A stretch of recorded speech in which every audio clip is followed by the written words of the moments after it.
All right, welcome YouTubers. GreatDanePicks.com. Libby the dog. We're at the end of week 4 here. This is my week 5 picks coming up, but let me take a look at week 4 since I actually had a little bit of action this week. I had told you to pick, this is only if you're following the martingale scheme, which I don't normally play, but if you like a lot of action and spending money, the Rams were in there for 682. They won. Oakland was in there for 682, and they lost. Philadelphia was the big pick of the week at 2334. They won. And Pittsburgh also won at 682. So the net for the week was plus 2682. So a nice little start there.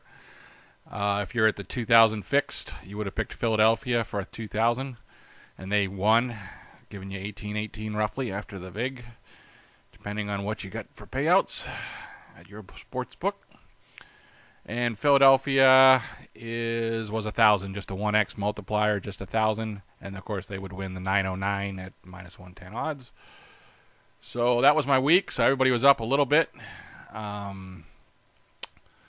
me show you where I am for the ROI chart, and you can ignore some of these lines, but I'm a little bit up, all three methods. A little unusual to be out here in the 4th week. Under these dashed lines are what you laid out at the beginning of the week, so my martingale is laid out the most cash relative to my, let's say, a $20,000 bankroll. It's laid out about 25% of it, or exactly 43, well, it's 682 plus 4380. I'm sorry, yeah, that's what we laid out there. So I'll take a look and see what, again, I'm plus, with the 2680, I'm plus almost 2,000 on the martingale for the year, plus 909 and plus 18 and 18, but we're pretty early. You know, we're talking about 10% and 5% type returns. So let's go back to my picks for the week. And this week, unfortunately, let's see who I got that were losers. Obviously, Oakland was a big. They're going to be going to the triple martingale, so they'll be predominant in the numbers. Chicago lost last week, but unfortunately, they were also playing Minnesota, two teams that I like, so they're going to kind of cancel each other, at least for the level 2, and then maybe we'll see a level 3 out of one of those next week. Dallas also lost this week, and they're going to be a level 2, and they're playing the Packers. So my picks this week, I should have mentioned that Baltimore's playing Oakland, so they're head-to-head. Of course, Oakland is in there for the big dollars. So let's get over here and figure it out. So the martingale, you're going to put 682 on Dallas. That's a stage 2. And Oakland is going to be a 1652, a slightly stage 3 basically, and the stage 2s cancel out for Oakland. So 1652, so you got like $2,500 or something out there, a little bit more. If you're on the 2000 fixed, you're taking Oakland for 2,000. And my play is the 1,000 multiples. So just 1x for Oakland this week, so $1,000 on Oakland. So those are my picks. I think they're both 4 o'clock Sunday games. I think both Oakland and Dallas are home teams, and they're 2 to 2.5 point favorites apiece, so less than a field goal. We'll see how those roll. I know Oakland hasn't quite made a decision. Well, I don't know if Carr is out or not yet at this point in time, but he got injured last week, and that kind of delayed. I hope they were going to backdoor cover on Denver, but they didn't. So that was my lone loss last week. So I'm basically 1-0 in either system. Early. But it is week 4, and I know people are behind me.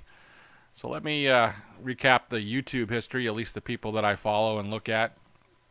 I'm 1-0, so I'm a little positive. Half Moon is 9-7. At least these are by, covers numbers at game time.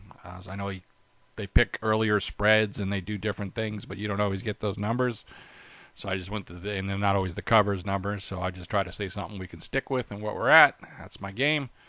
And so he is 9-7 on the season, and everybody else has had a pretty bad season so far. Logan's 8-12 on his video picks. I think he went like 0-5 one week, and he had a terrible 3rd week. So he had a positive last week on the 4th week, but he's 26-33, so he's losing a ton of money in his description picks. Who else? Teddy Bear isn't quite there.